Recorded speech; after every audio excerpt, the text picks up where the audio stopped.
Rozhodně se mi to líbí, všichni tu jsou takový veselí, nadšení a rozhodnul jsem se tady studovat, abych měl nějaký praktický obor ke svému druhému studiu.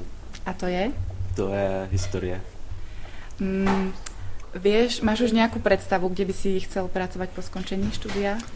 Zatím ještě moc ne, pořád se rozhoduju mezi prací v knihovně a prací v tom informačním sektoru. Zaujímaš sa o blogovanie? Ne, vůbec. Takže nemáš nikde založený žádný blog? Nemám.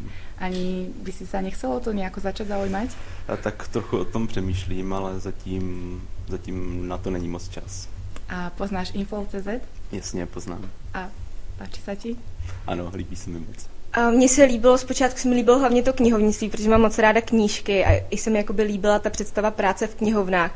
Ale nakonec teda musím uznat, že mě tady velmi zaujaly i ty informační studia, třeba právě Infos od pana Škyříka je velmi zajímavý předmět. Takže jsi zatiaľ spokojná? Velmi, velmi spokojená. Já jsem nadšená nad očekávání. Zatím. Ještě jsem neměla žádnou zkoušku, takže...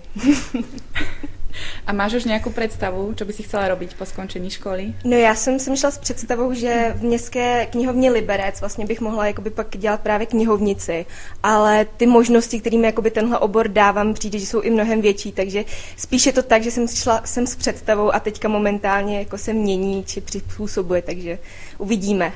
Ale byla to ta primární představa té knihovnice. Co si myslíš o blogování? Blogování fandím, i když musím uznat, že byly blogy, nebo znala jsem holčin, třeba mě ty blogy tak nezaujaly, byla to vyloženě seberealizace šílených nápadů, ale třeba jsem strašná fanda blogů o módě. Jo. A nebo i těch informačních blogů, právě Inflow, jako to jsou možnosti informační úžasný. Jo. A ty sama máš někde založený nějaký blog? Nemám, ale přemýšlím o tom. Možno na Inflow? No, možno, no. Dobre, ďakujeme. Já děkuji. No, já jsem to studovala už na střední škole a tak mě to chytlo, takže jsem v tom chtěla pokračovat. A zaujímalo by ma, aký je rozdíl právě mezi střední školou? Na té střední škole jsme se hodně věnovali standardům a katalogizace, jak co dělat správně, hlavně v té knihovně, a tady je to prostě širší pojetí celého oboru. Máš nějakou představu, co by si chtěla robiť po skončení? No, uvidíme, jak mě půjde studium, a když to úspěšně všechno zakončím, tak bych buď to chtěla zůstat nějak prostě v tom vývoji, vymýšlet nové věci, zjišťovat, dávat to dohromady, anebo bych chtěla soukromou literární čajovnu, ale to je spíš taky jako sen, to asi nevyjde. Zaujímáš se o blogy? O blogy se zajímám, sama žádný nemám, ale zajímají mě různý od zpravodajů a od lidí prostě z politiky a tak, co blogujou, a nebo třeba na Inflow, to je taky takový dobrý jako server a tam lidi blogujou. Třeba pan doktor Škyřík tam jako bloguje. Fakt dobrý. Takže Info.cz poznáš a tak by si nám možná mohla povedať aspoň tak zkrátke, čo si o něm myslíš. Je to strašně fajn, protože tam je přátelský prostředí, přitom tam jsou články jako fakt z oboru a přitom je může číst like, ale něco mi přinesou, takže je to takový přátelský prostředí.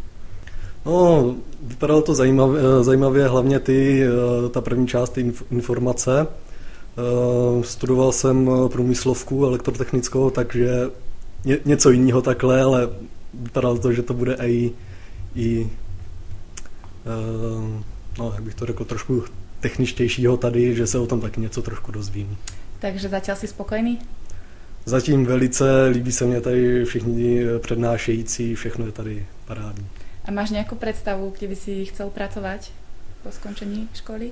Představa zatím moc není. Zatím ne, moc nevím. No. Skoro. Máš založený někde nějaký blog, alebo zaujímaš se o blogy? Zatím nebloguju, nevylučuju tu možnost, že by v budoucnosti možná něco bylo. Poznáš Info.cz? Ano, samozřejmě. A čítáš pravidelně? Vždycky, když dojde na ISU mail, tak se podívám. Dobre, díky.